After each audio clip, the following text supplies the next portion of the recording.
हिमाचल प्रदेश में सरकार पर क्रॉस वोटिंग के बाद काफी सारे सवाल उठे। कांग्रेस ने आज 29 फरवरी की शाम को एक प्रेस कॉन्फ्रेंस इसी बाबत की।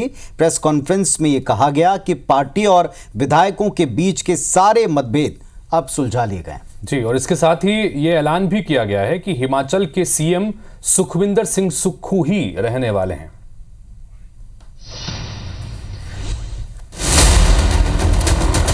पहले बगावत की आहट, उनका नाराज होना एक बहुत जायज सी बात है। आप उनको बिठाते, उनसे बातचीत करते, कोई सोल्यूशन निकालते तो आज ये स्थिति पैदा हो। फिर सुक्खू के साथ बन गई बात। So in this Rajya Sabha election we lost a very senior leader. जो राज्यसभा का चुनाव हुआ, पार्टी को बड़ा अफसोस है। कोऑर्डिनेशन कमेटी बनाई जाएगी 6 मेंबरों की। राज्यसभा सीट गंवाने के बाद हिमाचल कांग्रेस में मची उठापटक अब पटाक्षेप की तरफ आगे बढ़ती दिख रही है। नतीजों के बाद से मचा कोहराम शाम होते होते शांत होता नजर आया। हिमाचल प्रदेश में सरकार पर और क्रॉस वोटिंग पर कांग्रेस ने आज 29 फरवरी की शाम प्रेस कॉन्फ्रेंस की। इसमें कर्नाटक के deputy CM DK Shivakumar, Haryana के पूर्व सीएम भूपेंद्र हुड्डा और हिमाचल के सीएम सुखविंदर सुक्खू शामिल थे। प्रेस कॉन्फ्रेंस में कहा कि पार्टी और विधायकों के बीच सारे मतभेद सुलझा लिए गए हैं। सुक्खू सीएम बने रहेंगे। ऑपरेशन लोटस फेल हो गया है। हमारे लिए अब लोकसभा चुनाव प्राथमिकता है। हमारी वोटिंग हुई, पूरा हल्ला किया उन्होंने। पहले तो मार्शल को गले से पकड़ा।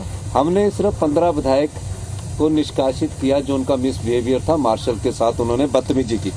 उसके बाद जो 9 विधायक थे, जिसमें 6 कांग्रेस के बागी विधायक थे और 3 थे, उनको तो किसी ने निष्कासित नहीं किया गया। उनको डर था क्योंकि वो चुरा कर विधायक लेकर अभी भी हरियाणा में ठहरे हुए।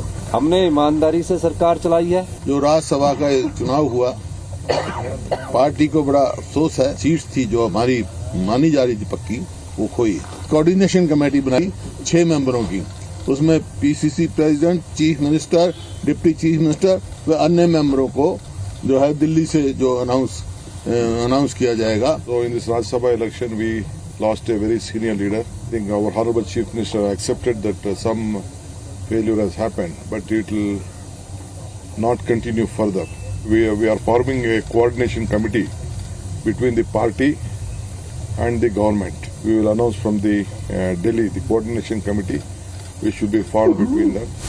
इससे पहले राज्यसभा चुनाव के दौरान क्रॉस वोटिंग करने वाले 6 कांग्रेस विधायकों को अयोग्य ठहराए जाने के मामले में प्रदेश कांग्रेस अध्यक्ष और सांसद प्रतिभा सिंह ने नाराजगी जताई थी। उन्होंने कहा कि यह फैसला हाईकमान को लेना था, लेकिन बाद में सीएम सुक्खू के साथ प्रेस कॉन्फ्रेंस कर एक होने का मैसेज भी उन्होंने दिया। होगा क्यों नहीं होगा, जब आपको 1 साल का समय से ऊपर हो गया है और फिर भी आप उनका संज्ञान नहीं ले, फिर भी आप उनकी बात नहीं सुन रहे, तो उनका नाराज होना एक बहुत जायज सी बात है। आप उनको बिठाते, उनसे बातचीत करते, कोई सोल्यूशन निकालते तो आज ये स्थिति पैदा हो। मैं शुरू में भी यही कह रही थी कि एक कोऑर्डिनेशन होनी चाहिए कांग्रेस पार्टी में और सरकार में। इन्होंने उसकी तवज्जो ही नहीं ली, बल्कि मैंने नाम भी दिया इनको कि मैंने कहा इनको लगा दो, तो इन्होंने ध्यान ही नहीं दिया। आज उसी की जरूरत पड़ गई ना, तो अब ये कह रहे हैं कि हम हाईकमांड इसको डिक्लेयर करेगा। लेट अस सी किसको लगाते हैं, फिर उनके थ्रू हम कोऑर्डिनेट करेंगे। इस फैसले से हिमाचल की कांग्रेस सरकार गिरने का खतरा टल गया है। हिमाचल में कुल 68 विधायक हैं। इस फैसले के बाद कांग्रेस के पास अब 34 एमएलए बचे हैं। भाजपा के 25 विधायक हैं, जबकि 3 निर्दलीय हैं। हालांकि 6 विधायकों के निष्कासन के बाद अगर फ्लोर टेस्ट की नौबत आई तो हिमाचल में कांग्रेस सरकार सुरक्षित रहेगी। हालांकि 6 निष्कासित विधायक हाईकोर्ट जाने का मन बना चुके हैं। Election desk, IBC 24।